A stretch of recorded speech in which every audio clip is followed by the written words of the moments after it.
Maithili express की शानदार प्रस्तुति। बोला बोला दुर्गा मैया की।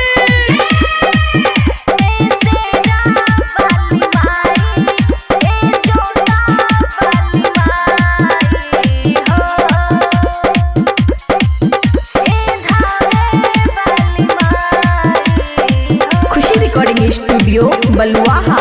तनि भगतन के दर्शन दिखाई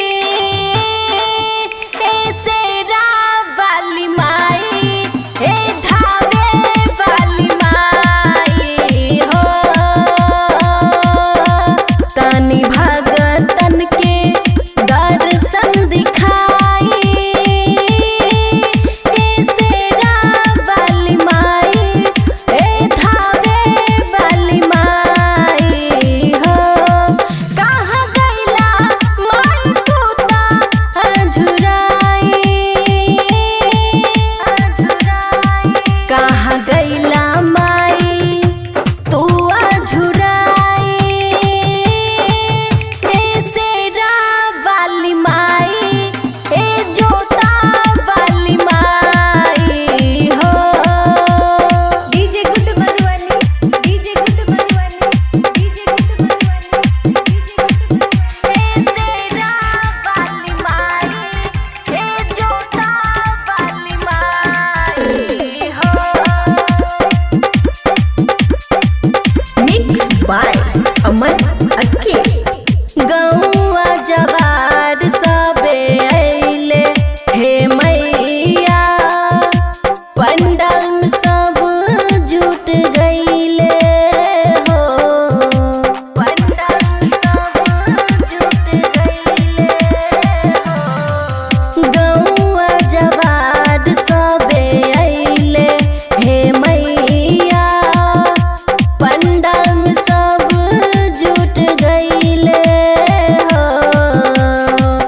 दर्शन दिखाई तनी आँख अपन खोली, दुआरा पे सभे आ गइले।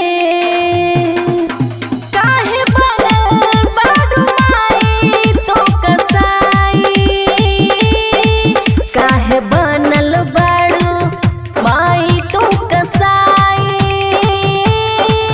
हे शेरा वाली माई, हे धावे वाली माई, हे शेरा वाली माई, हे धावे वाली माई हो। DJ good Madhubani, DJ good Madhubani, DJ good Madhubani, हे शेरा वाली माई, हे धावे वाली माई हो। खुशी रिकॉर्डिंग स्टूडियो बलुआहा। खुशी यादव गायक बन गइले हे मैया, तोहरे कृपा से सब भइले हो।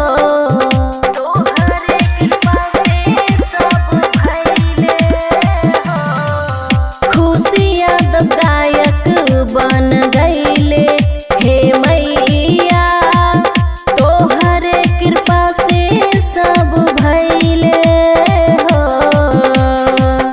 राइटर अमर जीत अमन की, तोहरे दुआरी चल अइले। काहे गइला माई हमरा तो भुलाई, काहे गइला माई हमरा भुलाई, हे शेरा वाली माई, हे जोता वाली माई, हे पहाड़ा वाली माई, हे अम्बे वाली माई हो।